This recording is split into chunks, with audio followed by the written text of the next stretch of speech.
The door of the Duke's study struck the wall behind it, and a maid in a plain charcoal gown crossed the carpet in 6 quick strides before any of the 4 men inside had decided what to do with their faces. "Your translator is lying," she said. "Stop the signing." Adrian Hartwell, 4th Duke of Ashbourne, had a fountain pen halfway down toward a sheet of folded parchment. The pen did not move further. Beside him, Mr. Felden, the slim, immaculately dressed polyglot the Foreign Office had loaned him for the season's negotiations, had been mid-sentence on the phrase concerning the bride's joyful acceptance. The phrase died on his tongue. Lord Camberwell, on the Duke's left, half rose. The Spanish secretary across the table set down his teacup with the precision of a man who has begun to listen very carefully. Through the long sash window behind them, late October sunlight lay flat and copper across the river, and a kestrel hung above the elm without moving. "You will leave this room," Felden said. The maid did not look at him. She looked at the Duke. Her hair, dark, was pinned tightly at the nape, and a smudge of beeswax polish marked her left wrist, where she had been at the carved chair rail in the green drawing room 10 minutes ago. Her eyes, the Duke would remember afterward, were the colour of strong tea held to a window. "I beg your pardon, Your Grace," she said, and her voice held the steadiness of someone who has rehearsed this for a long time, without being sure she would ever say it. "3 of the words your translator has just rendered to you mean the opposite of what they were written to mean. I have been reading the letters. I cannot let you sign." Adrian set the pen down, carefully, as if the small black instrument had become heavier in his hand. "Out," Felden said. He had risen. "This is unconscionable. This is— Camberwell, ring for the steward." "I will ring for no one," Camberwell said mildly, "until I understand what is being said in my hearing." "What is being said," Felden snapped, "is the hysteria of a chambermaid who has read above her station. She's been listening at doors. She has— Your Grace, I urge you, do not entertain this for a moment. 3 weeks of the most delicate negotiation." 3 weeks, the Duke said quietly. "Of my time, of His Majesty's time, of the Princess Caroline's time. Yes, I am aware." He turned, slowly, in the high-backed leather chair, until he was facing the maid directly. "You have read the letters?" "Yes, Your Grace." "Which letters?" She did not flinch. "The letter from Hechingen of the 2nd of October, the reply we sent on the 7th, the letter that arrived on the 14th, the reply you signed on the 17th, and the last one, the one the courier brought yesterday at 6 in the evening, that Mr. Felden translated for you in this room before supper." She paused, fractionally. "I have not read the document on your desk. I have not been in this room until this moment." Adrian's hand drifted to the signet ring on his smallest finger and pressed the flat of his thumb against the engraved hawk. It was a habit he had failed to break since he was 16. "Mr. Felden," he said, "is fluent in 5 languages, including the Swabian dialect of the Hechingen court. He has translated for my father before me and for the Foreign Office for 9 years. You are saying that he has lied." "I am saying," she said, "that he is lying.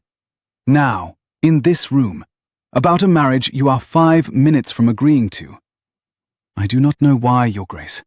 I know only that you have been told the Princess wishes to come to England, and the Princess has written that she will not. I know the words. They are not difficult." Camberwell, very softly, said, "Adrian." The Duke held up one hand without taking his eyes from the maid. "Speak the words," he said. "The ones you say have been altered, in the language they were written in." A silence, a long one. The kestrel outside drifted half a degree on a thermal and held. "Sie wird nicht kommen," she said. The German came out of her mouth as if she had not had to find it, as if it had been waiting on the inside of her teeth for someone to ask. "Sie wird nicht kommen, weil sie keine Wahl hat, sondern weil sie eine hat. Und sie hat gewählt." She let the words finish. Then, quietly in English, "She will not come, not because she has no choice, but because she has one, and she has made it." "That is not," Felden began. The Spanish secretary, who had been silent for an hour, said something under his breath in his own language that was not entirely polite. Adrian had not moved. After a moment he said, in a voice the men in his service knew to be the most dangerous voice he possessed, "Mr. Felden, read me the 3rd paragraph of the letter that arrived yesterday, as you read it to me last night, word for word." "Your Grace, this is—" "Read it." Felden's hands, which had been so still, found each other. He folded them at his waist. He began to recite. The Duke listened with his eyes closed. When Felden was perhaps 4 sentences in, the Duke held up his hand again, and Felden stopped. "Now you," the Duke said. "The 3rd paragraph, as you read it." The maid did not need the letter in front of her. She spoke the German first, 6 lines, perhaps 7, and then she translated. They were not the same letter. They were not, the Duke understood distantly, the same season of the same year. He opened his eyes. He looked at the parchment on the desk. He looked at Lord Camberwell, who had gone very pale and was sitting down again. He looked last at Mr. Felden, who had not moved and was no longer pretending to look at anyone. "Send for the household," the Duke said. "Mr. Felden, you will wait in the small library. Camberwell, you will sit with him. Don Esteban, I beg your pardon for what you have witnessed in my house, and I ask you to remain in the breakfast room until I am at liberty to speak with you. I will sign nothing today." He stood. He had to put his hand on the desk to do it. He had not realized, until that moment, that the muscle in his thigh had locked. He looked at the maid. "You will come with me." "Yes, Your Grace." "What is your name?" "Inez, Your Grace. Inez Carter." He looked at her a moment longer. "That is not your name," he said, "but you will tell me the rest of it presently." He turned and walked out of the room, and after a half-beat in which she breathed once, deeply, she followed him. The corridor was cold. It was always cold along that side of the house in October, where the long windows faced the river and the panes had not been replaced since his grandfather's time. A faint draught moved the heavy crimson curtain at the gallery turn, and the smell of wood smoke from the housekeeper's parlour, 2 stories below, drifted up the back stair and met them at the half-landing. Their footsteps did not match. The Duke's stride was a long man's stride. She had to half-skip every 4th pace, and he noticed and slowed without comment. The polished oak boards under their feet had been laid in the 2nd year of George II, and they sang, very faintly, with the weight of every passing person. She had been hearing them sing under her own feet 4 times a day for almost 3 months, and had never been able to walk this corridor at any other pace than a maid's. They turned at the gallery and went down the little carpeted hall to the library, and he opened the door and held it for her, which she found she had not expected. The library smelled of pipe tobacco that had been put out 3 hours ago, and of beeswax, and of the particular Green River damp the room had at this season. A coal fire was making a quiet noise in the grate. He shut the door behind them and stood in front of it for a moment, with one hand on the brass handle, before he let go. "Sit," he said. She did not sit. She stood with her back very straight near the long table by the window, and folded her hands in front of her, in the way servants in good houses are taught. "Sit, please," he said. The please came out as if he had had to think about it. She sat. He did not sit. He went to the fire instead, and then to the window, and then to the fire again, and stood with his hands behind his back, looking at the coals. "How long have you been in this house?" he said. 3 months, Your Grace, since the 2nd week of August. "Who hired you?" "Mrs. Pemberton, your housekeeper. She advertised in the Ladies' Register. I answered with a reference." "From whom?" "A widow in Bath. The reference is in your housekeeper's office. It says I was respectable and that I left because the family went abroad. Is the widow in Bath aware that she wrote you that reference? A pause. She is aware that her husband, before he died, employed me as a companion for her grandmother. The reference, Your Grace, is in a hand that very closely resembles hers, but I wrote it myself. You forged it? I did, Your Grace. In how many languages can you do that? In 4. 5, if you count Latin. He turned then, not quickly. His face was not the face she had seen behind the desk. There was no anger in it. There was no fear, either. There was a kind of arrested attention, the look of a man who has been informed that the floor of his own house is not where he thought it was. Your name, he said. She did not answer at once. He waited. He waited patiently. He was, she would learn, a man who had spent a great deal of his life being patient with people who could not say what they had come to say. Inés, she said. Inés María de Castel y Almodóvar. My father is the Marqués de Almodóvar. Was. He died 18 months ago. He was silent. My brother inherited, she said. My brother's debts were larger than my father had been told. My brother attempted to discharge a portion of them by promising me to a man who was prepared to consider his loan settled in exchange. I took what I could carry, in March, and went first to Lisbon, and from Lisbon to Bristol, and from Bristol to Bath.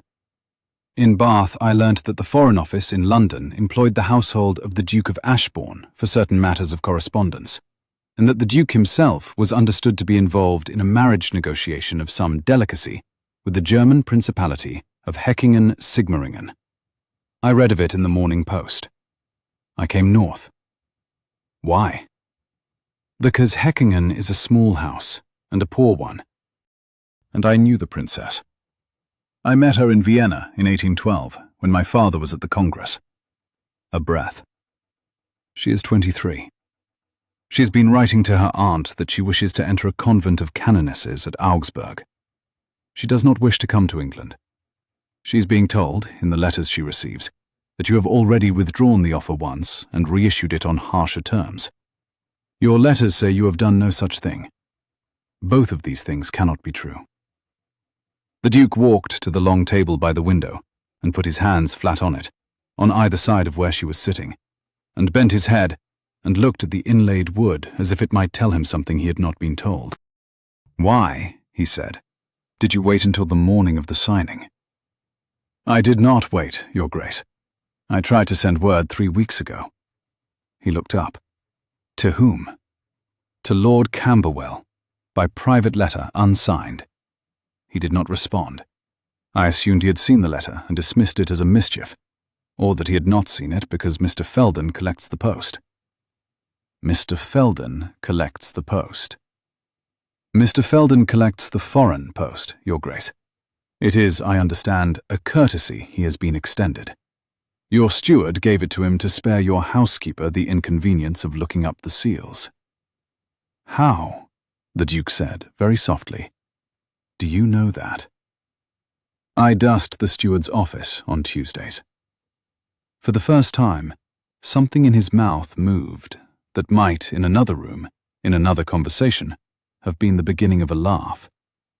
It did not arrive. He pushed himself up off the table and walked to the bell rope by the door and pulled it twice, short, sharp. And then he came back to the fire. Your Grace, she said, and she rose. I have told you what I came to tell you.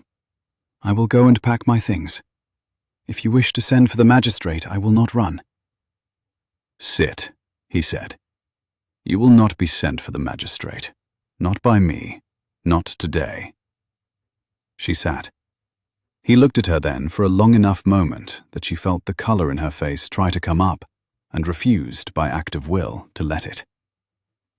You walked into a room with 4 men and a contract worth more than your name to interrupt a treaty, he said. Why? Because the princess does not deserve to be married against her will, she said, and because you do not deserve to be married to a woman who has been told you are a man. who reissues an offer on harsher terms. He absorbed that. He did not answer. The bell brought a footman, and the Duke gave instructions in a voice that was lower than usual and just as steady, and then he sent the footman away again. He stood at the fire for another half-minute. Then he came and sat across from her at the long table on the far side, with the inlaid wood between them. "My household contains," he said, 173 persons, including the home farm. You are the 24th maid. I have not spoken to you before this morning." "No, Your Grace." "Did you come into my house to spy on me?" She thought about that. He waited again. "I came into your house," she said at last, "to verify what I suspected. I suspected from a single line of one letter quoted in the post that the translator who was speaking on the princess's behalf was lying about her. I came to confirm it. If I had not confirmed it, I would have left in October without ever being noticed and gone back to Bath, and you would never have known a Spanish woman had touched the silver of your dining room. But I confirmed it, and then it became a different question." "And the different question," he said, "whether I let you sign a treaty under deception, or did not." "And you decided not?" "I decided not." He pressed his thumb against the signet ring again, and looked at her, and something in his expression, briefly, was not the Duke's expression. He was 28 years old. He had inherited a title he did not entirely want, and a Foreign Office connection he certainly had not asked for, and he had been about to marry, sight unseen, on his secretary's translation, a woman who had reportedly written to him 3 times, and whom, apparently, he had not been writing to at all. "You did not have to do this," he said. "No, Your Grace." "Why did you?" She did not answer at once. The fire shifted. A coal fell with a small sound. "Because the last time I let a man sign my name to a contract," she said, "it was my own brother, and he sold me. I did not mean to be in a room where the same thing happened to another woman, and I held my tongue." He was quiet for a long time. "Lady Inez," he said. "Inez, please, Your Grace, while I am in this house. The other name belongs to a person who has not been here for a year." "While you are in this house," he said slowly, "you are not a maid. From this moment, you are my guest. You will be put in the South Rose room. Mrs. Pemberton will be told you are the niece of an old correspondent of my mother's, who has come unexpectedly. You will eat with the family until further notice. You will have the run of the library and the morning room. You will not leave the grounds without telling me. You will continue to read every letter that arrives in this house, in any language other than English, and you will tell me precisely what each one says. Is that acceptable?" She inclined her head and said, "Yes, Your Grace," and he corrected her, quietly, with his own first name. He explained that she might use his given name when they were alone in this room, and his title, in front of any other living soul in the house, because he did not wish the household to think he had begun to behave oddly, and because he had a great many things to settle in the next 6 hours, and required her to translate 2 of them for him before luncheon. She agreed. She found, on speaking the corrected form aloud, that the syllables sat oddly in her mouth, and not unpleasantly. He rose then, and picked up a folio from the side table and set it down again, and opened it, and looked at it without reading it, and closed it again, and looked at her. He asked, almost incidentally, whether she had seen the kestrel outside the study window. She said she had. He told her that the bird had hung in that one place every morning of the past week, and that he had, against his usual habits of mind, begun to think of it as a sign. She asked him, very softly, of what?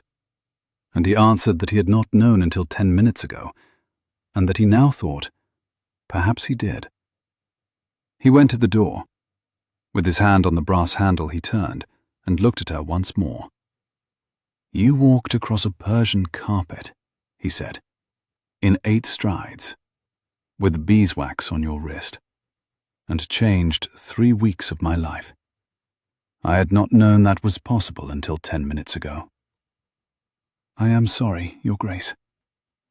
You should not be, he said, and went out, and closed the door very softly behind him.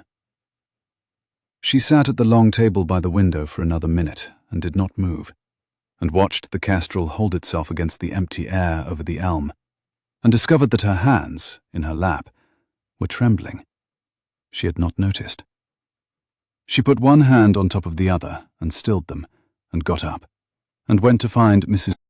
Pemberton, who did not yet know that the woman who had been waxing the chair rails of the green drawing-room since August was about to be installed, by the Duke's express order, in the South Rose Room. By 2 o'clock that afternoon, the principal facts had reorganized themselves around 3 new realities, and Adrian Hartwell had not eaten. Mr. Felden was in the small library with Camberwell, and he had stopped denying everything an hour ago, which was the worst kind of confession, because it required no further questions. It merely arrived. The bank in Holborn, at which the Principality of Heckingen-Sigmaringen kept its London account, had received, between the 18th of August and the 2nd of October, 3 drafts on a Vienna house belonging to a creditor of Mr. Felden's, in the total sum of £1,400. The drafts had been received in exchange, evidently, for a guarantee of favourable conclusion of the British matter, the phrasing of which Camberwell had read aloud to the Duke twice, in case the Duke had not been paying attention. The Duke had been paying attention. The Duke had asked Camberwell, very politely, to read it once more after Felden left the room, and then once more after that, and then to leave the Duke alone for 10 minutes. And Camberwell, who had served the Duke's father for 31 years and the Duke for 4, had done so without comment. In the small parlour off the morning room, Inez sat at a writing table and translated, by hand, every letter that had come from Heckingen since August. There were 11 of them. Adrian sat across from her and read each English version as she finished it. He did not ask questions. He read, he set the page down, he took the next. By the 7th letter, he had stopped looking at her hands. By the 9th, he stopped pretending he was reading. He held the page and did not move his eyes, and after a moment laid it down very carefully and rose and went to the window. "She has written to you 11 times, Inez said, and you have not once received what she wrote. She is 23, he said, to the window. She agreed.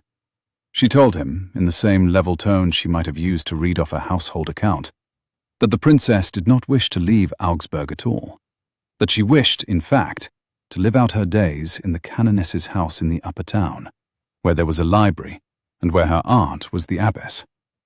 She added that the princess believed her dowry would be more usefully contributed to the rebuilding of the chapter house than settled on a foreign duke who had, she had been told by her own court, already lost interest in her once before the ink on the first treaty was dry.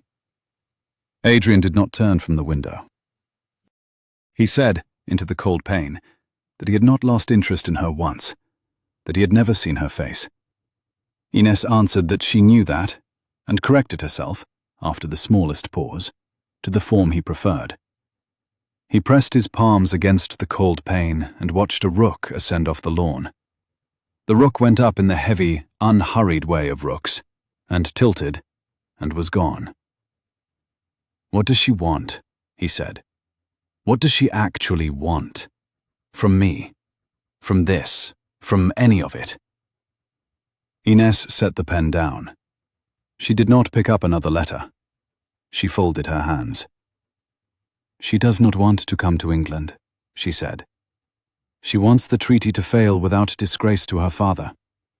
She wants, I think, although she has not written this, for someone in England to know that she did not consent, so that whatever follows in her name is not laid at her door."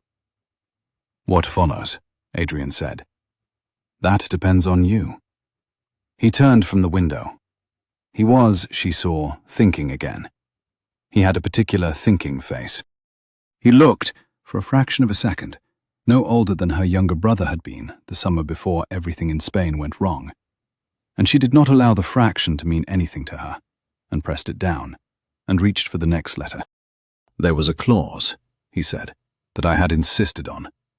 The dowry was to be modest. I did not want to be seen to be marrying her for the customs concession on the Württemberg salt. The salt was the point of the treaty. The salt is still the point of the treaty. The salt is what your tenants need. Yes, the salt is what my tenants need, and what the West Riding Mills need, and what 12 magistrates' districts in this country need, and the alternative, which is the Danish concession via Hamburg, was offered to my father before me and was 20% more expensive and 3 months slower. We need the Württemberg salt. You can have the Württemberg salt without marrying her. He looked at her sharply.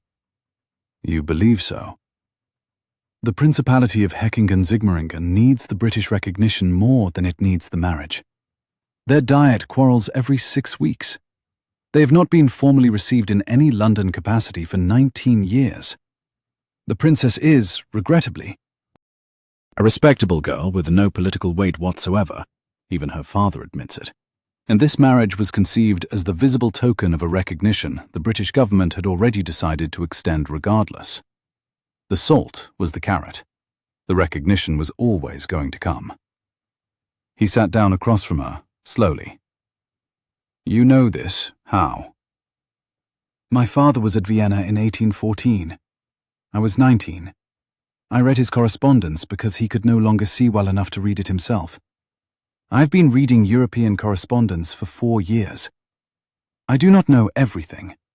I know this.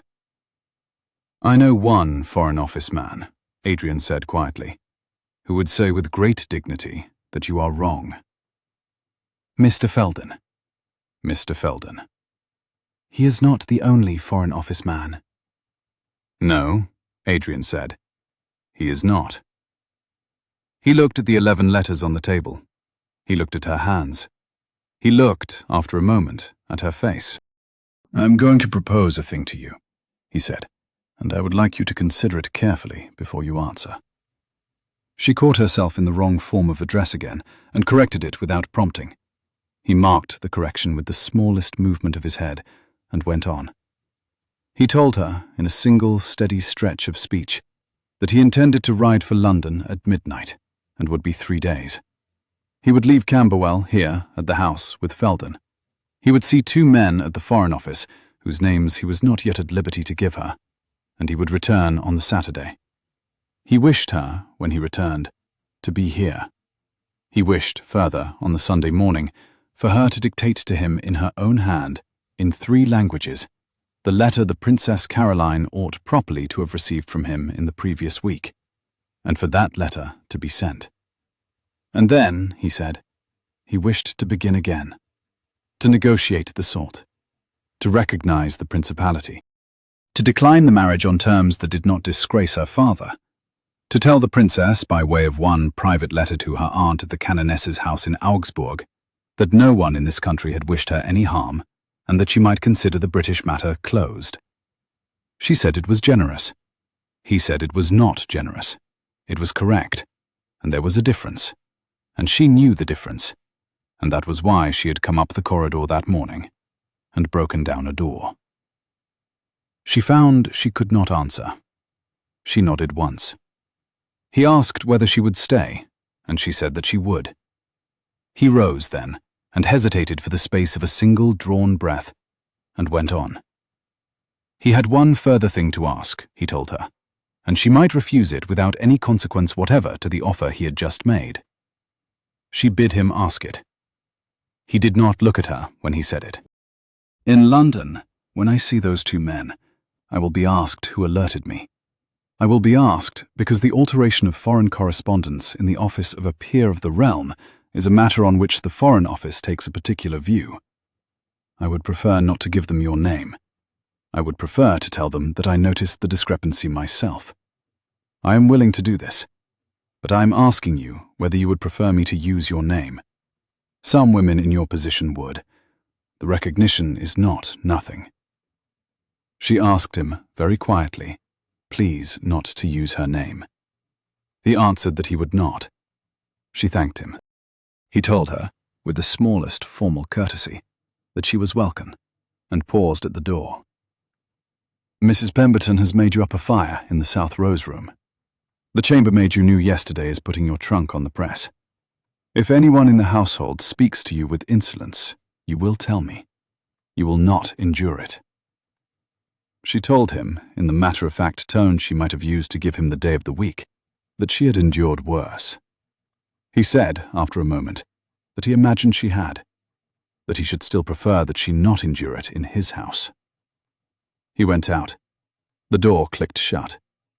The fire in the small parlour dropped a coal, and Ines sat at the writing table and looked at her own hand resting on the topmost letter from Heckingen, and noticed that her thumb was moving, very slightly, against the paper, in time with a pulse she had not been aware of for 19 months.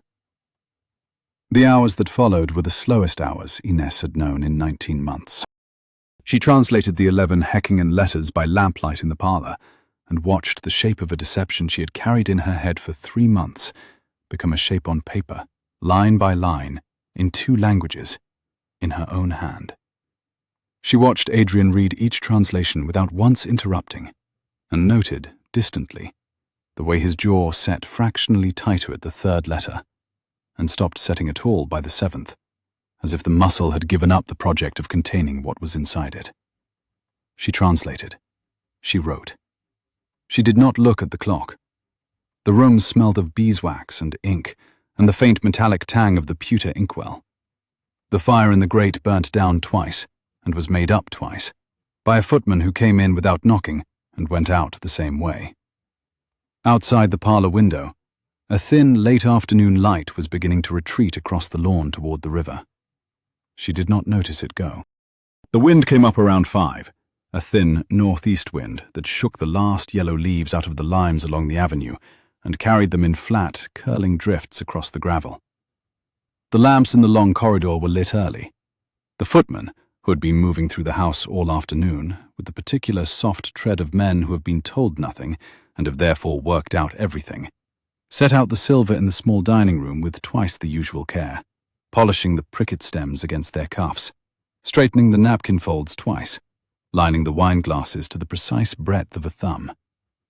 The cook, who had been informed by Mrs. Pemberton at 3:30 that there would be no signing dinner, recovered her composure inside 90 seconds and reorganized the menu around a partridge she had been keeping back for Friday. She dispatched the kitchen boy to the still room for 2 preserved quinces. She called the second housemaid up to chop herbs, and in the time the Duke's carriage took to be brought round to the front of the house she had built, out of an aborted state occasion and a partridge, the kind of supper a woman of her standing could be quietly proud of. None of this was visible from above the green baize door. None of it needed to be. The household, which had reorganized itself around the absence of a treaty as a great body of water reorganizes itself around the unexpected withdrawal of a stone, ran as smoothly as it had ever run. By supper time the household had been informed, by Mrs. Pemberton in person, that Miss Carter, who would now be addressed as Miss Carter and not as Inez, was a connection of Her Grace, the late Duchess, and would be accommodated in the South Rose room until further notice. The footman received this news with the practiced blankness of men who had served the family for long enough to recognize an instruction not to ask. The other maids did not speak of it in front of the housekeeper. They spoke of it everywhere else. By 8:30, Edith, the second housemaid, had made up 4 entirely contradictory theories, none of which were correct, and all of which placed the new Miss Carter in a more interesting light than the actual truth, which Edith would not have believed if she had been told it. In the South Rose room, Inez stood for some time at the window with her hands folded in front of her, and watched the lights of the Duke's carriage pull away down the long avenue and disappear at the bend. Then she crossed to the dressing table, opened the small leather notebook she had been carrying inside her bodice for 19 months, and wrote, in Spanish, in a hand that had begun to shake only after the danger was over, "He sabido que ya no soy invisible. No sé si es un alivio o el principio del próximo error. I have learned that I am no longer invisible. I do not know whether that is a relief or the beginning of the next mistake." Then she put the notebook under the pillow and turned down the lamp and undressed, and lay in a bed that had a feather mattress for the first time in 19 months, and did not sleep until very late. 3 days passed. Adrian was in London. He had ridden out at midnight in his second-best coat, with 2 grooms behind him and a small leather case strapped to his saddle. The case contained the 11 Heckingen letters, the 11 English translations Inez had written in her small, precise hand by lamplight in the parlour, and a private note Camberwell had folded twice and sealed with his own ring. The roads south of the river were poor at that season. Late October had turned them to a porridge of mud and flint, and he had reached the post house at Hatfield by 4 in the morning, slept 3 hours in his boots, swallowed a cup of black coffee that tasted of grit, and ridden the rest of the way to town in a thin, grey rain that did not stop until he was at the door of the Foreign Office at noon. He had not, in any of those hours, been able to keep his mind on the road. He kept seeing a woman in a charcoal gown crossing a Persian carpet, and the way the morning light had laid itself flat along the cuff of her wrist, where the beeswax had marked her. He kept hearing a German sentence, delivered by a voice that had not had to find the language, and a Spanish sentence, delivered by a voice that had had to find the courage. He had not, until that ride, understood that these had been the same sentence. The household, which should have been reorienting itself around the absence of a treaty signing and the presence of a Spanish lady who had until Wednesday been a chambermaid, did so with the elegance of a great house that has had 8 generations of practice at not appearing to notice anything unusual. Mr. Felden, in his rooms at the Black Lion in the village, was guarded politely by 2 of Camberwell's men, and was not heard from. Lord Camberwell himself remained in residence, dined at the long table with Inez as if he had been doing it for years, and on the second evening, while pouring her a small glass of port he had ascertained she preferred to madeira, asked her, in French, whether she had ever met one of his cousins at the Spanish embassy in 1812, and when she answered, in the same tongue, that she had, and named the cousin's wife, and described the morning room of the embassy in Mayfair, the old man laughed once, shortly, and said in English, "Well then, my dear, welcome." By the second morning, she had begun to walk the gallery. It was the longest gallery in the house, glazed on the south side with 20 narrow windows, hung on the north with portraits the Duke had inherited and had not altered. She walked it because the room was too cold to read in, and the morning room had become, since the staff had begun to call her Miss, a place where she felt watched. She walked it because her body was unaccustomed to having nowhere it had to be. She walked it because she wanted to be somewhere, in this house, that did not require her to make a choice for an entire hour. On the first morning of those 3 days, she walked the gallery alone. The light in the gallery was a pale October light, very clear, and it lay long down the polished oak and broke against the gilt frames of the portraits in narrow stripes. The dust in the bars of light moved very slowly. The portraits looked at nothing in particular. She paced the length of the room, from the great chimney-piece at the south end to the bay window at the north and back again, 12 times, and each time she passed the third window, she stopped for a moment without intending to, and looked out across the river to the elm where, on the first morning, a kestrel had hung. The kestrel was not there. The branches were almost bare. A single thrush moved in the hedge below the elm, and then was still. She did not, that morning, think with her conscious mind about what she had done in the Duke's study on the Wednesday. She had thought about it for 19 months without doing it. She had thought about it acutely from the 2nd of August to the 17th of October without doing it. And now she had done it, and her conscious mind was, for the moment, finished with it. What her body did, instead, was walk. She walked because she had been still for 19 months, in one form or another, in the disguise of stillness, and her body wished to remember what its own pace felt like at last. By 11 o'clock she had walked, by Mrs. Pemberton's late account, the length of the gallery 31 times. On the second morning, walking the gallery, she met the Duke's mother. The Dowager Duchess of Ashbourne was 64, half Italian, dressed in a dove-grey morning gown of severe cut, and seated in a high-backed chair near the third window, with a small dog on her lap and a piece of embroidery, at which she was not, Inez thought, looking very hard. She had come down from the Dower House at Marlow on Wednesday afternoon, a footman had said, the moment the news had reached her of the cancellation. Inez had not known she was in residence. "Miss Carter," the Dowager Duchess said. Inez stopped. "Your Grace?" "Sit, please. There is a chair behind you." The dog on her lap, a small grey and white spaniel of advanced years and obvious intelligence, lifted its head, considered Inez, and resettled. "I am told you walked into my son's study on Wednesday morning and informed him that his interpreter was a liar. Is that correct?" Yes, Your Grace." The old woman asked, with neither hurry nor impatience, in what tongue she had done so, in English first or in German first. Inez, when she understood the question, answered that she had spoken in English first, that she had told him to stop the signing in plain English, and that the German had come afterward, when she had needed to say what was in the letters. The Dowager Duchess marked this with a small considering hum and regarded her.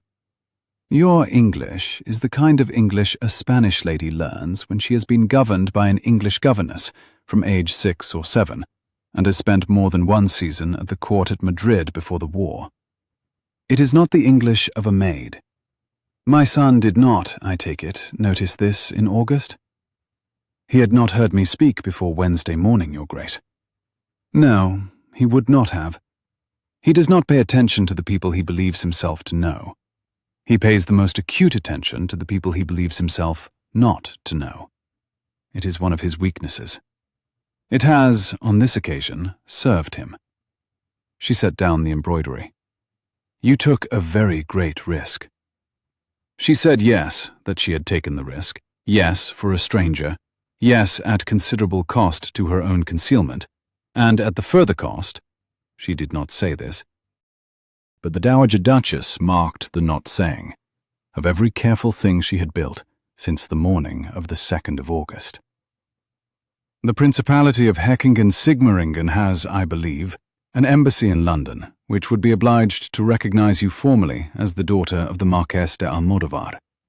This would interest your brother." Inez did not answer.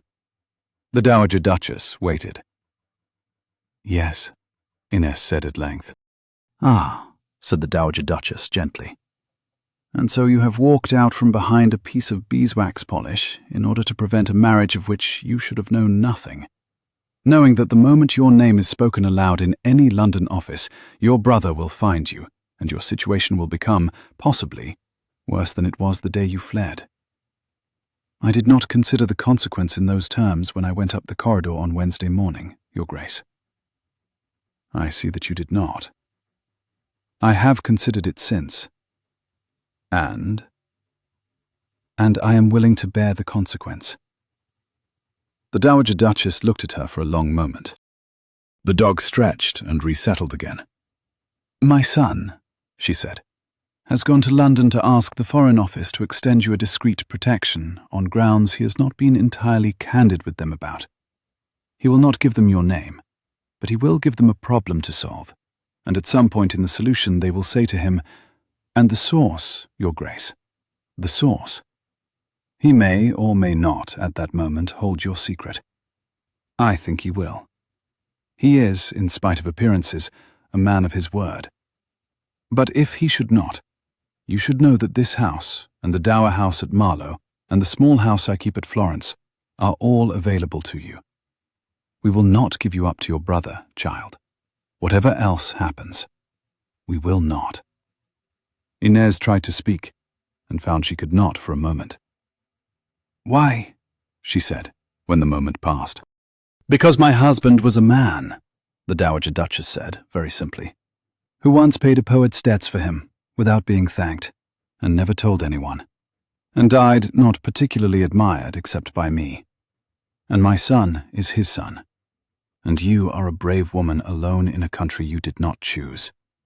And we are people who have always been able to afford this kind of generosity, and who consider it discourteous not to use the privilege when the occasion arises. Also, and here she smiled, faintly for the first time, I am 64 years of age, and I have not been this entertained since I came back from Naples in '92. Sit down, child. Have you breakfasted? I shall ring for chocolate. There are some questions I would like to ask you about the convent at Augsburg. Inez sat.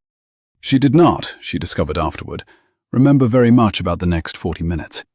Only that the chocolate had been very good, and that the Dowager Duchess had asked questions that were not at all the questions she had expected, and that at one point she had laughed at something the old woman said about the abbess at Augsburg, and that she had not laughed in 19 months.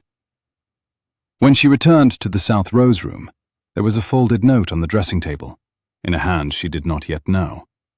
It said only, Saturday evening, A. She read it twice. She sat down on the edge of the bed. She read it once more. Then she put it inside the cover of the leather notebook and changed her dress for the green wool the Dowager Duchess had remarked admirably went with her hair, and went down to the morning room to read the second batch of letters Camberwell had set aside for her. It rained in the small hours of Friday morning, the first hard rain of the autumn. Inez heard it on the roof of the South Rose room and lay awake for a long time listening to it. The rain came through the elm outside her window in long fistfuls of sound. The eaves above her bedroom dripped at intervals onto the lead of the porch below. She could hear each individual drop. She thought of Adrian on the road.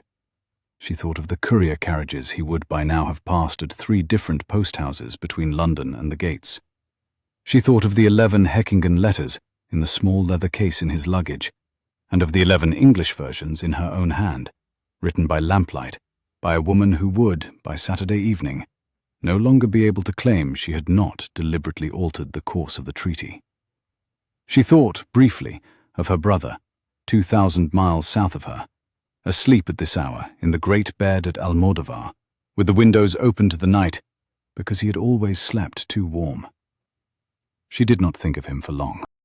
She thought of the Dowager Duchess in the dower house at Marlow, and of Camberwell, snoring discreetly at the other end of the corridor, and of the small, grey and white spaniel curled at the Dowager Duchess's feet, and of the kestrel that had not returned. She slept, at last, just before dawn. The rain had stopped. The first proper grey light of Friday morning was on the elm when she woke.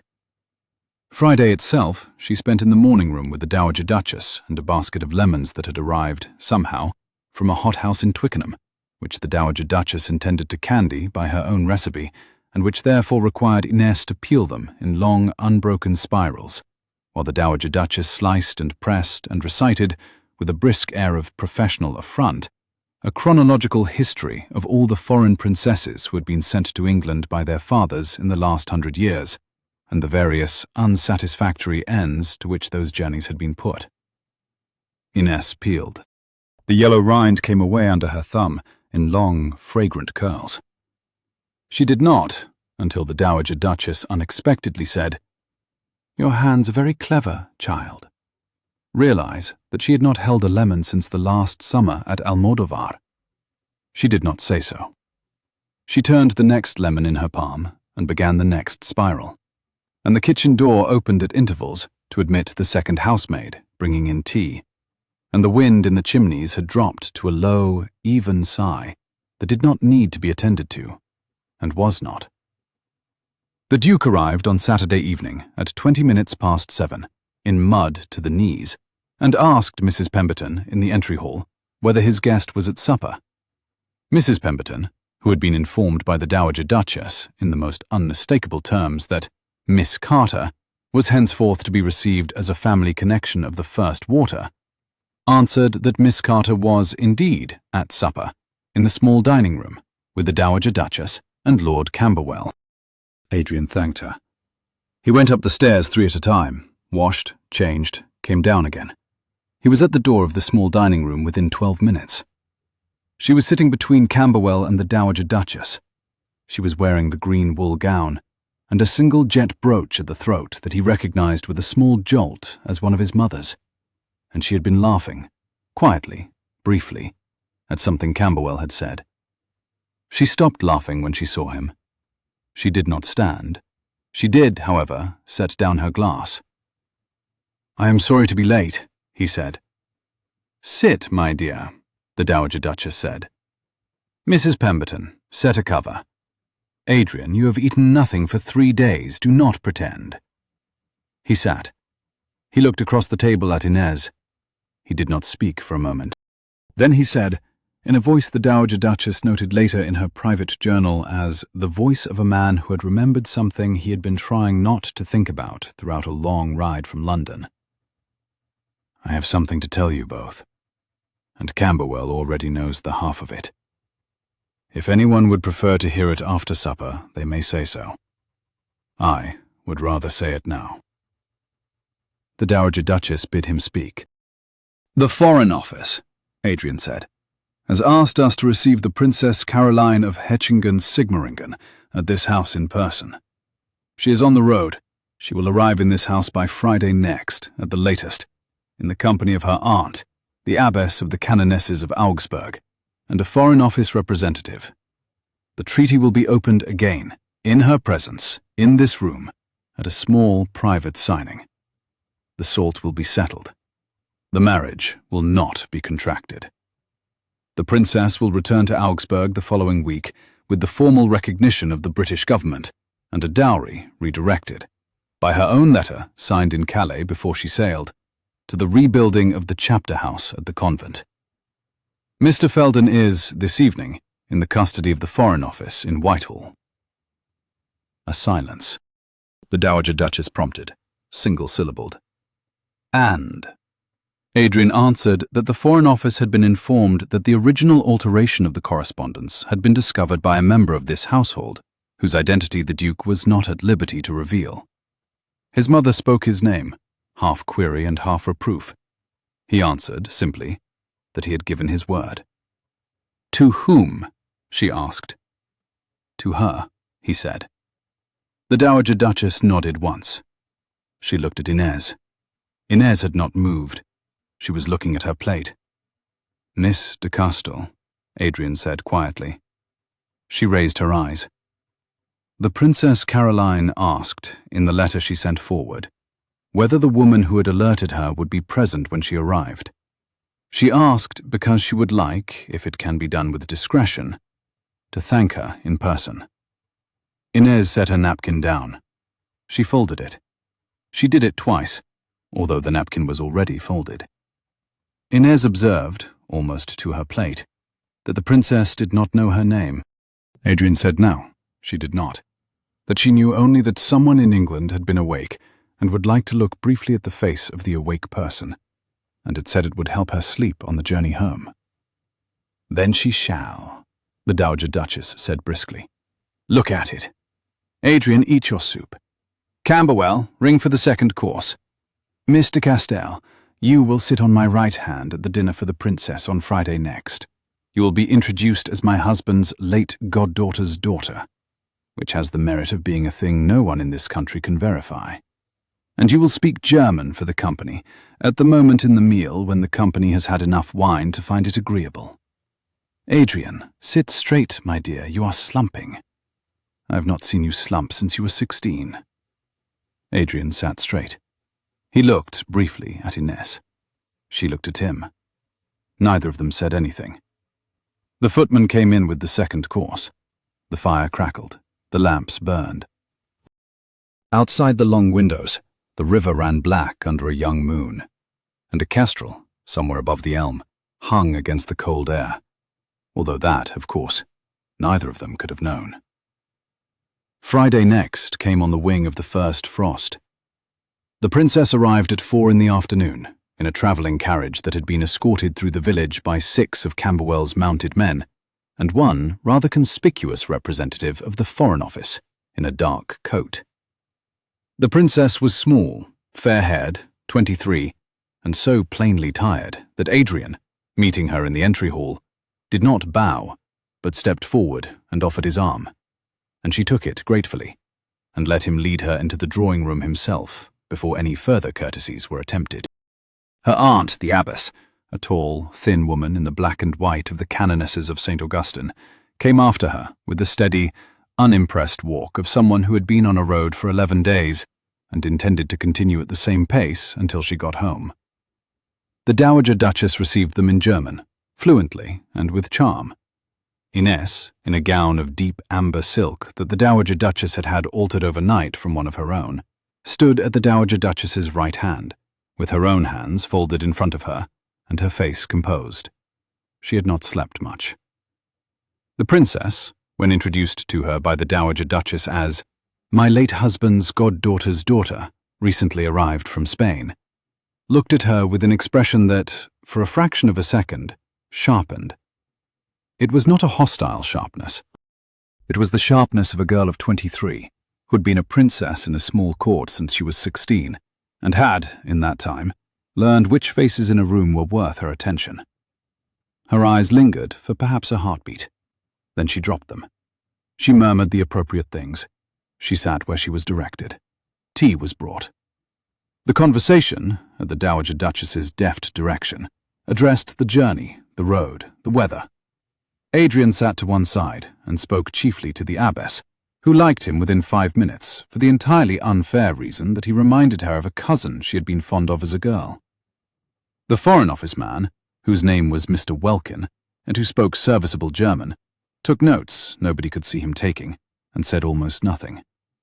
After half an hour, the Dowager Duchess rose. "Caroline, my dear," she said in German, "you will wish to refresh yourself before supper. Miss Carter will show you to your rooms.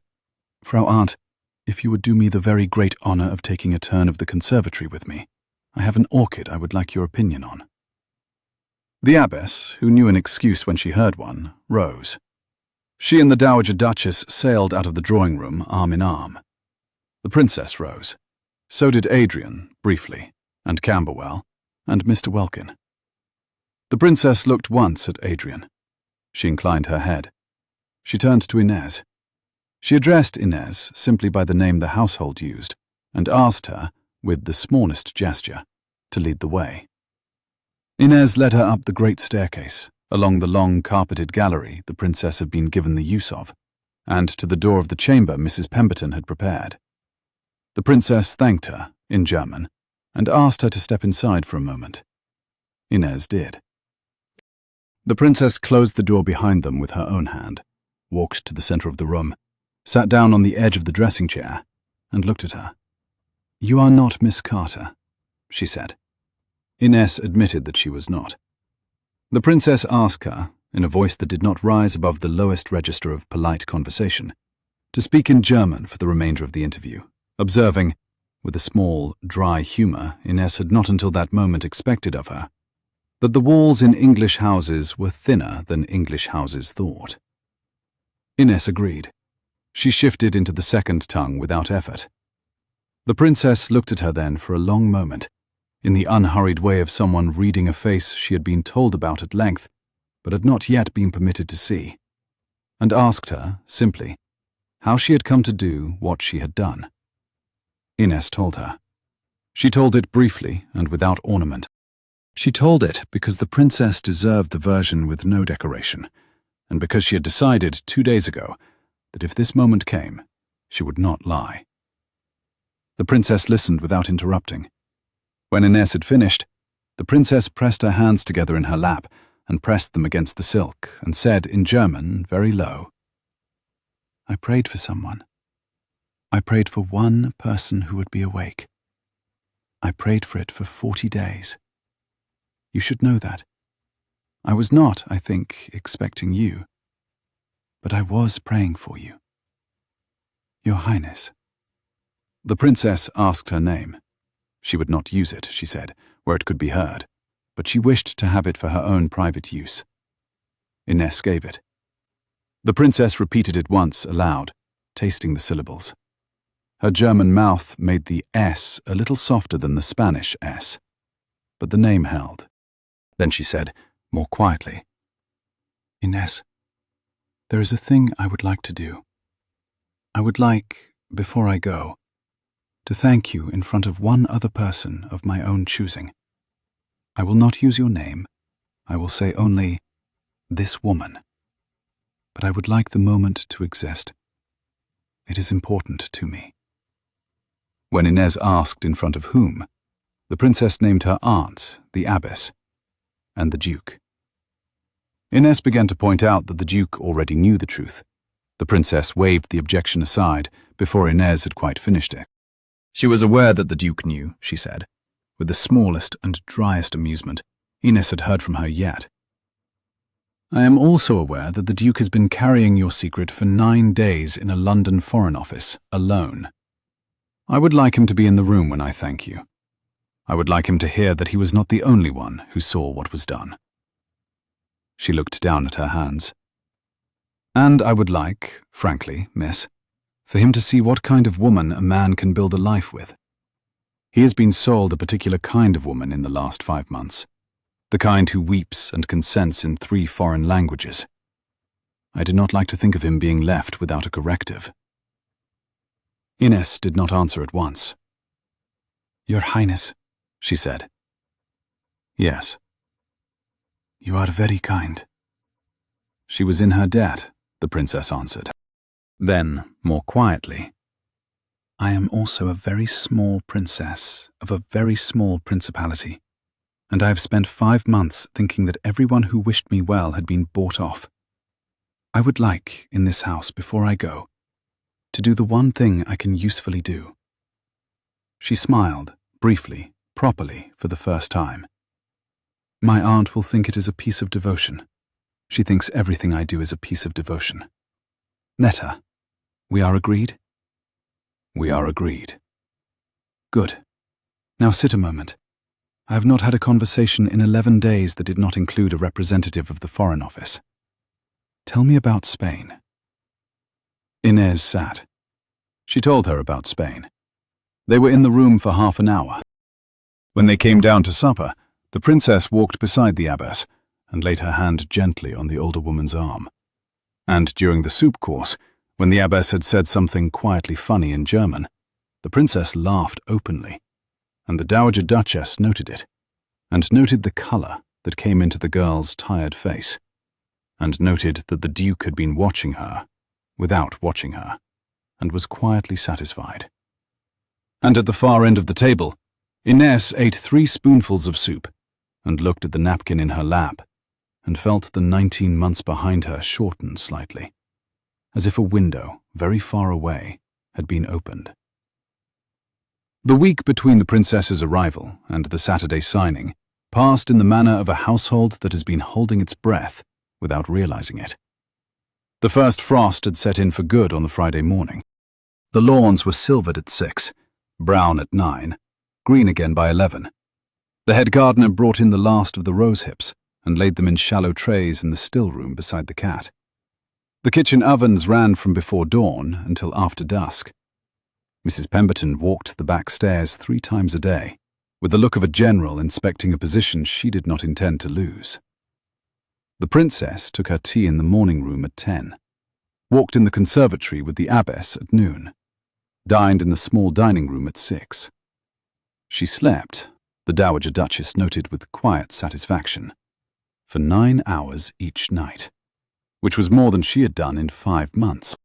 Inez, when not required to translate or to be present, walked the long gallery in the morning and read in the library in the afternoon, and at intervals climbed the back stairs to the South Rose room and wrote, in Spanish, in the leather notebook, what she had heard and what she had said, and what she had not, yet, allowed herself to think. The notebook was 3/4 full. She had not, since August, written a page in it that had not been written in fear. The pages of the new week were a different colour of paper to look at, although the paper was the same. The fear had gone somewhere else. It had not gone away. It had simply, for the moment, stepped back from the window. The signing was on the Saturday morning at 11 o'clock in the long library. Adrian stood at the head of the carved oak table in his dark grey coat, with his signet hand resting on the corner of the leather folio. The princess sat at his right.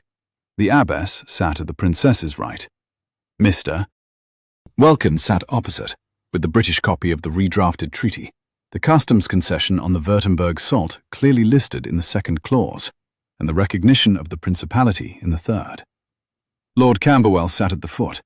The Dowager Duchess stood by the fire, with one hand on the marble mantel, dressed in plum velvet, and looked exactly like a portrait of herself at 30. Inez stood by the long window, in the deep amber silk gown the Dowager Duchess had insisted she wear again, with the jet brooch at the throat, and a single string of garnets she did not remember being put around her neck. The early frost on the lawn outside was beginning to give way under the sun. The kestrel was not at the elm. The kestrel had not been at the elm since the morning of the original signing. Mr. Welkin read the treaty out in English, then in German. The princess listened. Once, at the second clause, she nodded almost imperceptibly. Once, at the fifth, she glanced at Inez, who translated a single phrase under her breath without anyone noticing except the princess, who nodded again. The reading concluded. The princess took the pen first. She signed her name, in her own German hand, with a small curl at the K that the abbess permitted herself a very small smile at. She passed the pen to Adrian. Adrian signed. He pressed the seal. Mr. Welkin took the document, examined it, set it down, and rose. "Your Grace, Your Highness, Your Reverence," he said. "It is done." The princess inclined her head. She did not rise at once. She looked at Adrian. She looked at the Dowager Duchess. She looked at the abbess. Then she rose.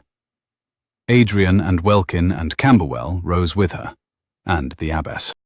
"Lady Marchesa," the princess said in German, addressing the Dowager Duchess, "I owe you many things, but the chief of them is the courtesy of your house to a woman who arrived in it tired, and who has not been required in any moment under your roof to pretend to be anything other than tired.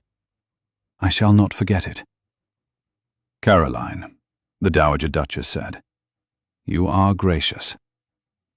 "I have one further matter," the princess said. She turned. She did not address Adrian. She addressed the room. "There is a woman in this house," she said, "who took a very great risk on my behalf, who altered the course of a treaty by a single morning's act of conscience, and who has not been thanked. Out of her own modesty, she will not allow her name to be spoken in this room. I respect her wish. But I will not leave this house without saying what I have come here in part to say." She turned then, and walked the length of the carved oak table, and stopped in front of Inez. Inez had set her hands at her sides. She did not look down. "Madame," the princess said, "I shall be in your debt for the remainder of my life. I am a small princess of a small house, and my debts are small things. I acknowledge them publicly, however, when I owe them. I owe you mine. If at any time, in any country, you require a friend, you will find one in the Canoness's house in the upper town of Augsburg. The aunt who sits at the table here is a witness. She has been instructed. So has the abbess of every house belonging to our chapter from Bregenz to the Tyrol. You will be received. You will be sheltered. You will be, in any house bearing our name, our sister. If it pleases God, I shall die within those walls. And if you ever stand at the gate of any of them, you will be received as I would be received, on my own name, without question. That is what I came to say." She held out her hand. Inez took it. The princess pressed her hand once, hard, and let go. "Thank you," Inez said, in German, and her voice did not entirely manage to be steady. "Bitte," said the princess, very simply, and turned, and walked back to the table, and sat. The abbess, who had understood every word, and was, the Dowager Duchess noted, frowning very slightly out of pure professional respect for what she had just witnessed, sat as well. The princess looked once at Adrian. Adrian had not moved. He had not for a moment breathed. "Your Grace," the princess said pleasantly, in English, "I believe a glass of wine is now permitted, if your mother's housekeeper will be so good. I am thirsty." "Yes," Adrian said. Yes, of course. The wine was brought. The party rose by degrees. The princess crossed to the Dowager Duchess, and the Dowager Duchess took her arm. The abbess was drawn aside by Camberwell on a question of canon law she found genuinely diverting. Mr. Welkin folded the treaty into its leather folio and bore it away to the small library to be sealed. Adrian stood at the head of the table for a moment, alone. Then he crossed the room. He stopped a pace from her. He did not speak at once. Then, very low, he said that he had not known the princess would do what she had just done. He had not, he added, after the smallest pause, arranged it. Inez answered that she knew this, and that the princess had been right to do it. She said, after a further moment, that the princess was 23 years old and braver, Your Grace, than she had let herself imagine. And she corrected the form of address, before he could, to the form he had been quietly insisting on for a fortnight. He looked at her. The frost on the lawn was almost gone. The principal facts had reorganized themselves, again, around a new set of realities, and he was, at this moment, only just beginning to understand which new realities. In a week, he said, the household will return to its usual order. The princess will be in Calais. Welkin will be in Whitehall. My mother will be in the dower house at Marlow with her dog and her embroidery. Camberwell will be in his rooms in town. You will be in the South Rose room, or in the morning room, or in the long gallery. I do not know what I would like to ask you. I know that I have not been able to think clearly about anything except this room, and you in it, for 9 days. I am telling you this badly. I shall do better in a week. She looked at him. You have a week, Adrian, she said, and so do I. He nodded once. Yes, he said, we do. He turned. He went to the princess and the Dowager Duchess and his mother's left hand, and put his hand for a moment at the small of his mother's back, and asked the princess, in German, with the politeness of a man who knew she would understand the gesture, whether she would care for a quarter-hour in the conservatory before her carriage was called. The princess said she would. She took his arm. They went out. The abbess and Camberwell followed shortly. Mr. Welkin returned with the sealed folio and disappeared into the library again. The Dowager Duchess crossed the room to Inez and took her by the wrist and led her, without comment, to the window, and stood beside her. Well, child, she said quietly, and Inez answered with the steady form of address she had at last grown into. The Dowager Duchess told her, without looking away from the window, that her son was not a man who knew how to begin a sentence of the kind he was now obliged to begin, that he had not, in his life, had occasion to learn, and that she would have to be patient with him, and to allow him to be slow. Inez said, very quietly, that she knew, and that she would.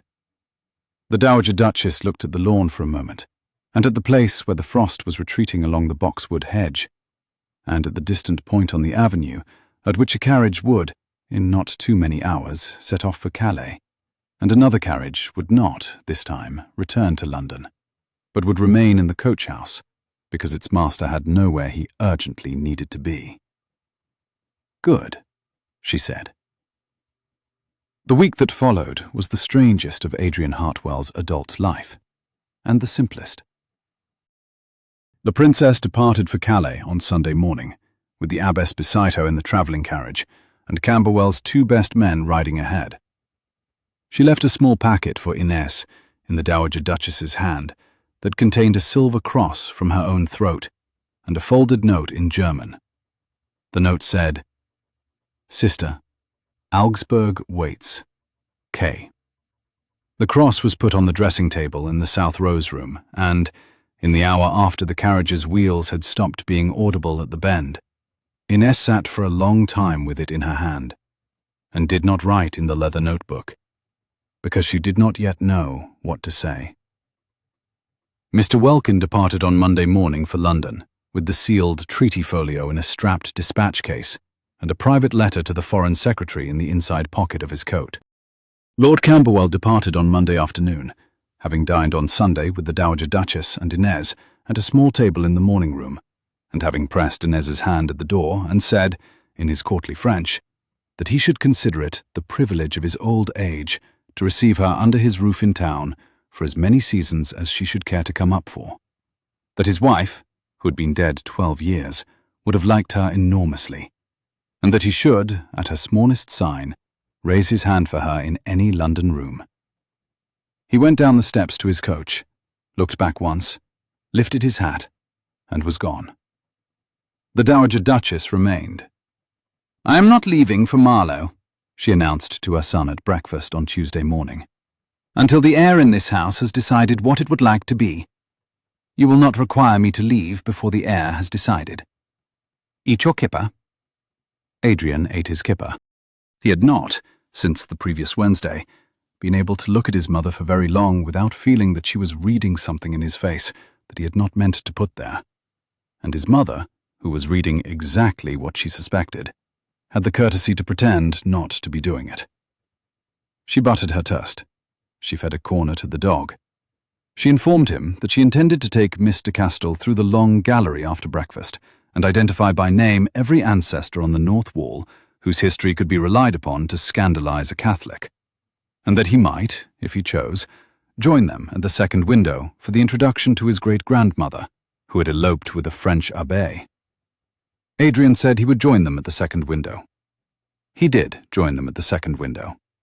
He stood for 10 minutes at his mother's elbow while she cheerfully libelled their forebears, and watched Inez laugh, quietly, properly, with her eyes, 3 separate times. At the end of it, when his mother had been called away by a footman to deal with a question about a delivery from the apothecary, he found himself alone in the long gallery with Inez, in the slanting late-morning light, and they did not speak for almost a minute. Inez, at last, looking up at the great-grandmother who had eloped with the French abbé, asked whether the necklace was a true thing or a painter's invention. He told her it was true, but it lay in the strong room in town, and that his mother wore it twice in a generation and said she hated it, although his mother did not hate it at all, and wore it, in fact, for the one dinner each year that she most disliked. Inez asked why. He said only, to remind herself, and added that his mother had never told him of what. She looked at the portrait then in earnest. The great-grandmother had a calm, amused face, and a single ruby of considerable size at the base of her throat, and was painted in a green silk gown that no woman in any subsequent generation had been able to wear. Without inviting comparisons, no one came out of well. Inez said softly that she was beautiful, and after a pause, added that he had her eyes. He answered, with the smallest dry inflection, that his mother said so too. A pause. He turned away from the portrait. He took 2 steps along the gallery. He turned back. "Inez," he said. "Adrian. On Wednesday next, my mother will return to Marlow. On Thursday, Camberwell will return for 2 nights to settle a final detail with Welkin, and then he will be gone again. By the following Sunday, this house will contain its usual residents, myself, Mrs. Pemberton, the steward, the servants, and you, if you are still here." "Yes." "I have been thinking about how to say what I am about to say since I left London on Saturday morning. I have not arrived at a satisfactory phrasing. I beg your indulgence for the form. The substance, I hope, you will accept." She bid him speak. "I do not know," he said, "anything at all about who you would have been if your father had lived and your brother had paid his debts. I know only who you have been since the 2nd of August. I know you have read in this house in 5 languages without being asked. I know you have crossed a Persian carpet in 8 strides on a morning when you had everything to lose. I know you have laughed 3 times in the last hour, and that until 11 days ago, by your own accounting in a notebook I have had the decency not to read, you had not laughed in 19 months. I know that I have not, in my own house, slept since Wednesday, not because I have been distressed, but because I have been thinking, in detail, about the precise moment in any given evening at which you might come into the room. I find that I do not wish, on Wednesday next, for there to be any further uncertainty in this house about what you and I are to each other. Adrian, I'm not asking you to marry me. Not today. I have learnt, very recently, what it is to ask a woman to marry me without ever having heard her speak. I shall not do it again. I am asking, instead, whether you would consent to be courted. By me. In this house. At my mother's table. On my mother's terms, which are vastly more demanding than mine. For 3 months, or 6 months, or whatever interval you require. At the end of it, if you wish to leave for Augsburg, or for Camberwell's house in town, or for any other roof in England or in any country I can pay a passage to, you will go with my blessing, and a settlement that will keep you for the rest of your life, and an introduction, whatever you choose, that will not be retracted. If, on the other hand, at the end of it, you wished, only if you wished, for the conversation to continue, I would be the most fortunate man I am acquainted with. He stopped. He had reached the end of the sentence he had been working on since Saturday, and he had managed, with effort, to deliver it without his voice doing anything inconvenient. He looked at her. She told him, after a moment, that it was very long, and that it was generous. He answered both observations gravely, with the formal courtesy he reserved for the sentences he meant most, and said only that he hoped it was correct. She told him, in the same key, that it was. He waited. On Wednesday next, she said, your mother will return to Marlow. On the Thursday, I shall walk in the long gallery with you, in the morning, between the 2nd and the 5th windows, between 9:30 and 10 o'clock, and I shall tell you my answer. I should like, please, the days in between.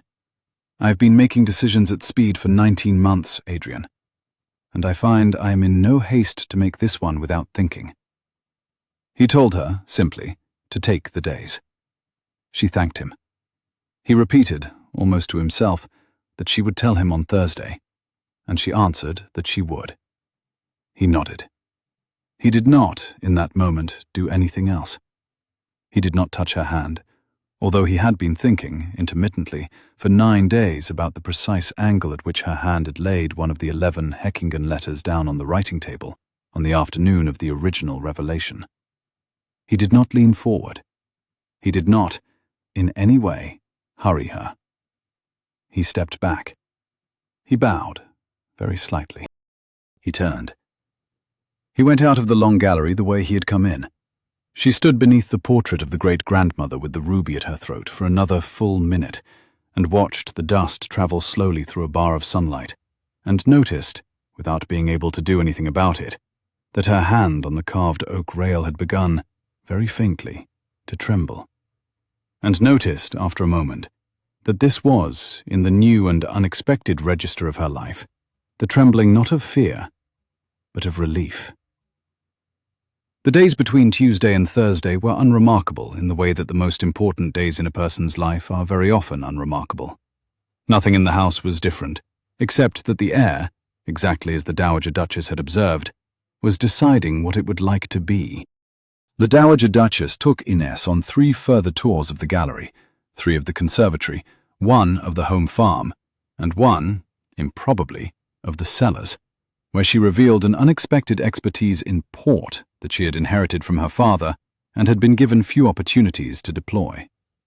She introduced Inés to the head gardener, the head groom, the cook, the steward's wife, and a tabby cat of advanced years that lived in the still room and was widely held to be the secret governor of the household. She did not, at any point, speak of her son's intentions, or her own.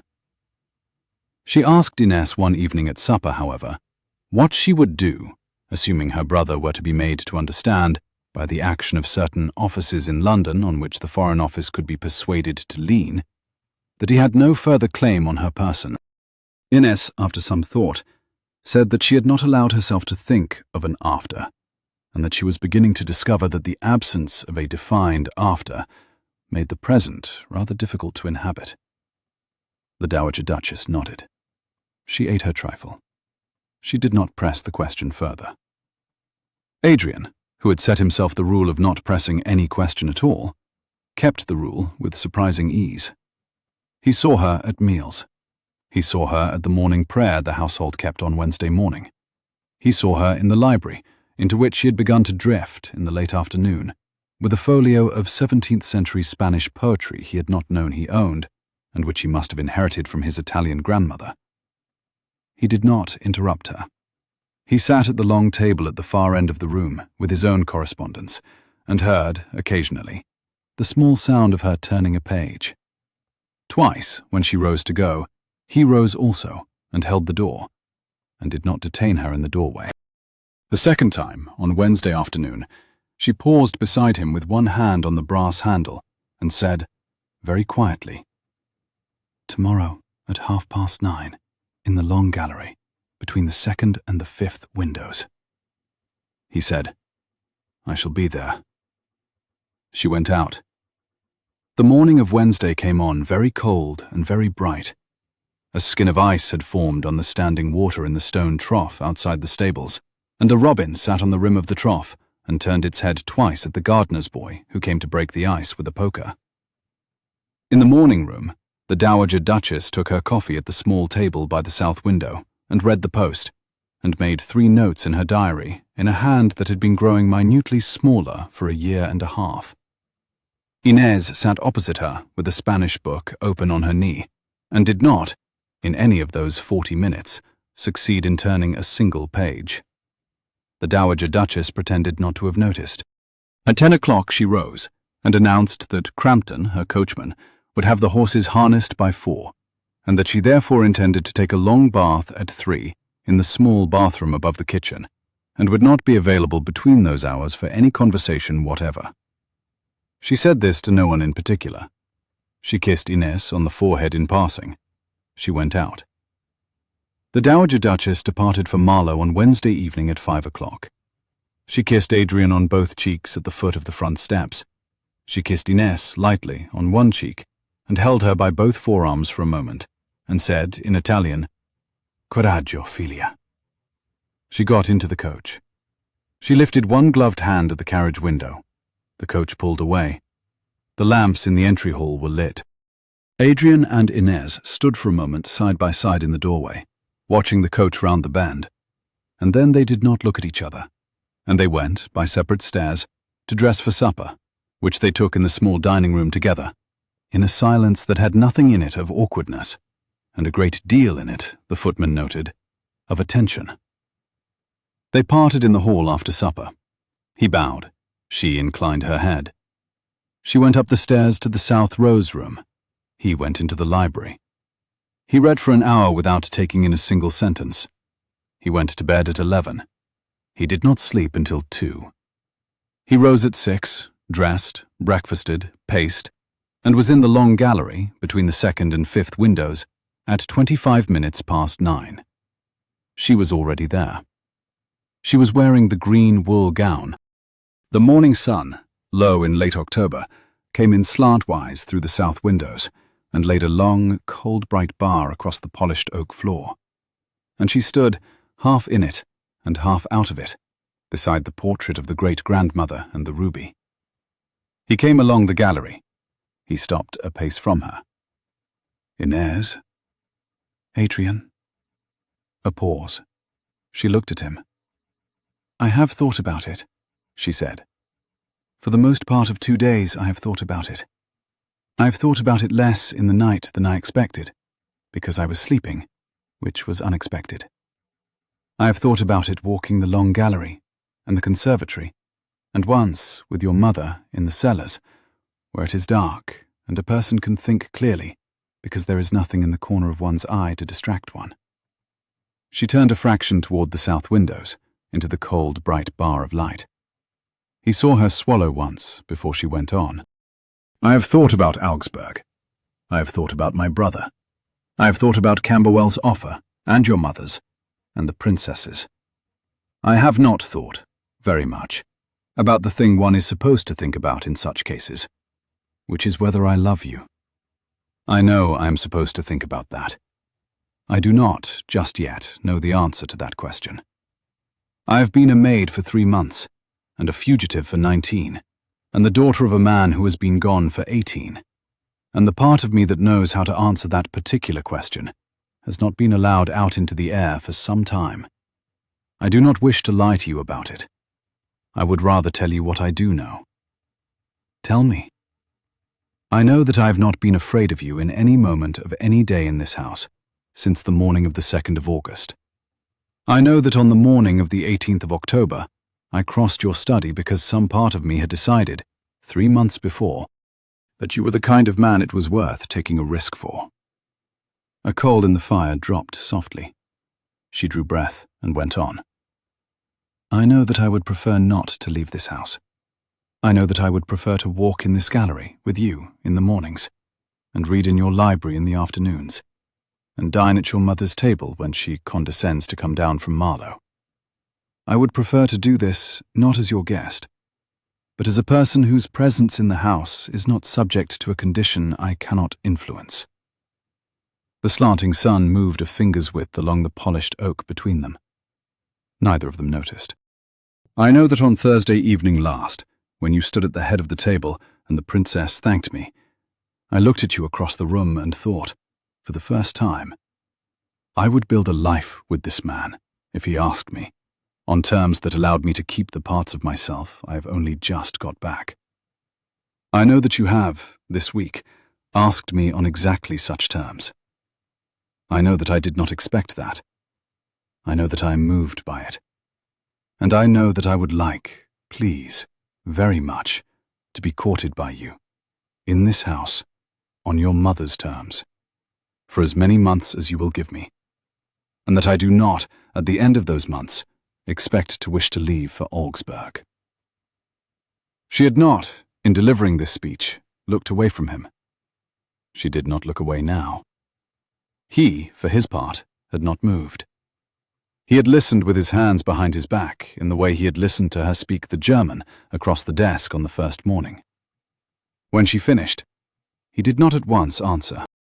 He told her, after a moment, that it was also long and generous. She answered, in the same low register he had used at her, that she hoped it was correct. He said, simply, that it was. He took the half-pace forward that closed the distance between them. He did not touch her. He looked down at her face, at the colour the morning sun had laid across her cheekbone, at the thin pulse he could now see, faintly, at the side of her throat, below the jet brooch she had not taken off since the Friday of the princess. Inés, he said. Adrian. He asked, very low, whether he might take her hand. She said yes. He took her hand. He did it slowly, the way a man unused to handling a thing of value handles it for the first time. He did not raise the hand to his mouth. He held it. He turned it, very slightly, palm up.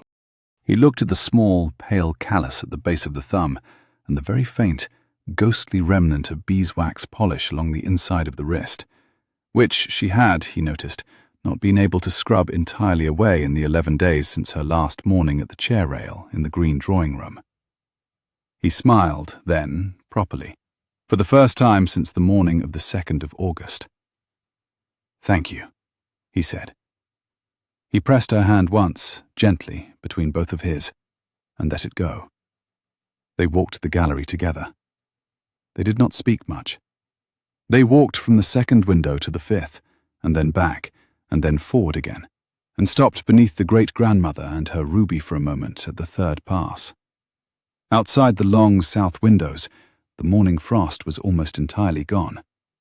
The kestrel had not returned. The 3 months that followed were, by the Dowager Duchess's later reckoning, the most domestic and the most luminously happy 3 months that the house had contained since 1798, when she herself had been newly married to it, and she set that down, with some surprise, in her private journal at Christmas. The house itself seemed, very gradually, to settle into a different temperature. The morning room, which had been chiefly used by Mrs. Pemberton for the disposal of correspondence, became a place where 2 pots of coffee, one black and bitter the way Adrian liked it, one with hot milk and a single shaving of orange peel laid across the rim of the cup, the way Inés had taken it as a girl in Almodóvar, were carried up at 8:30 every morning instead of 1.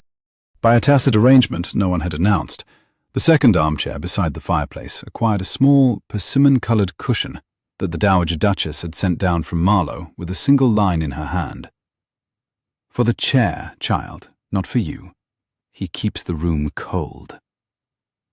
The library, similarly, acquired a small writing desk in the south window that had not been there in the previous Duke's time. On it appeared by Christmas a glass inkwell of unusual lapis colour, 2 17th-century Spanish duodecimos in vellum bindings, whose pages still smelt faintly of the dry sun of Andalusia, and a small silver letter opener with a Toledo mark, whose bone handle was warm to the touch even in the coldest morning hour. The long gallery, on whose north wall the great-grandmother with the ruby continued her unblinking presidency, witnessed almost daily, between the second and the fifth windows, between 9:30 and 10 o'clock, 2 figures walking slowly side by side, in conversation that more than one footman, passing along the cross corridor, paused at the doorway to listen to, and then, blushing slightly, hastened on. Adrian and Inés walked the gallery in the mornings. They read in the library in the afternoons. They dined with the Dowager Duchess on her thrice-monthly descents from Marlow, and with Camberwell on his fortnightly visits up from town. And on every other evening, they dined together, in the small dining room, with the footman at a discreet remove and a single candelabrum between them. They did not, at any point, hurry. Adrian developed, over the first 3 weeks, a quiet and entirely unself-conscious habit of bringing her books he thought she might find interesting and leaving them on the table by the south window of the library without comment. She developed, over the same 3 weeks, a habit of leaving notes inside the books, in a single sentence, in whichever of her 5 languages best fit the observation. He learnt a great deal of Italian very quickly. She learnt a great deal of patience about waiting for him to find words. He, for his part, learnt that her silence was almost never reproof, and that her laugh, when it came chiefly through her eyes. In the second week of November, the Foreign Office, in the person of Mr. Welkin, communicated by private letter to the Duke that the brother of one Inés María de Castel y Almodóvar, Marquess in the 3rd generation, had been informed through a quiet diplomatic channel, but the young lady in question had taken up residence in a house of canonesses on the continent. Her dowry, the letter went on, was understood to have been redirected, with her own consent and witnessed signature, to the rebuilding of the said house's chapter house, and the British government would view any further inquiry into her present whereabouts as an unfriendly act. The brother had, with considerable speed and a perceptible sigh of relief, written a formal renunciation of all claim on his sister's person, and what remained of her property, and had thrown himself with renewed vigour into the management of his Andalusian vineyards. Inés read this letter twice, sitting at the window of the South Rose room. The afternoon light, weak November light, lay flat on her hands and on the page. She set the letter on her knee. Then she went down the stairs and along the corridor and into the library, and crossed to the long table where Adrian was working, and said, "He has let me go." Adrian set down his pen. He rose. He did not, in front of the steward who was also in the room, do anything beyond extending his hand across the table. But in his hand, when she took it, was an answer she had not needed to ask for. By the first week of December, the house had quietly begun to anticipate. Mrs. Pemberton, who had moved Inés's effects from the South Rose room to the suite that adjoined the Duchess's apartments, without either of them remarking on it, had her staff in hand. The Dowager Duchess, who descended from Marlow for a long weekend at the start of Advent, gave Inés her late mother-in-law's pearls, said merely, "These suit you, do not argue," and went back to Marlow before either of them could form a sentence about it.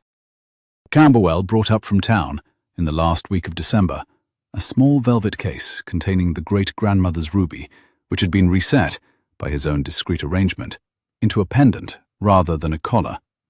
"Your great-grandmother's collar would have throttled the woman, my dear. You may thank me later." And Inés, who had not anticipated being given a ruby, was, for the first time in her acquaintance with the old gentleman, briefly speechless, and recovered enough to thank him by kissing him on the cheek, which Camberwell, the Dowager Duchess noted in her journal, received with the demeanour of a man who has just been knighted unexpectedly in a private interview. Adrian, all this time, did not press. He waited. He read. He brought books. He learned, at her quiet instruction, the 4 Spanish phrases he most needed to be able to say to her grandmother in Cadiz, in the event that the old woman should one day be brought across the sea to a country where she did not speak the language. He learnt them in case, and he kept them. He courted her, in short, in the only way the Dowager Duchess had thought him capable of. Thoroughly, slowly, without theatre, and with the unwavering attention of a man who had, on a Wednesday morning in late October, looked across a Persian carpet at a woman in a charcoal gown with beeswax on her wrist, and decided, somewhere beneath conscious thought, but he intended to spend the rest of his life paying attention to her exactly the way she was paying attention to him. He told her this, finally, in plain words, in the library on the night of the 17th of February, with a hard frost on the lawn outside and the fire in the grate burning down to its last red half-hour. He had been standing at the window. He had turned. He had said her name. He had crossed the room. He had taken both her hands in both of his. He had said, "Inez, I love you, and I have been trying not to say it for 4 months because you were entitled to the time, and the time has been used, and I cannot reasonably wait any longer to say it." And she, who had been waiting, who had known precisely when in the evening it would arrive, who had nevertheless put down the book in her lap with a small jolt that she had not been expecting, had risen and kissed him on the mouth, once, briefly, exactly, and said, very quietly against his coat, "Yo te oigo, Adrian. I hear you." And then, more steadily, in English, "I love you. I have known it since the second window of the long gallery.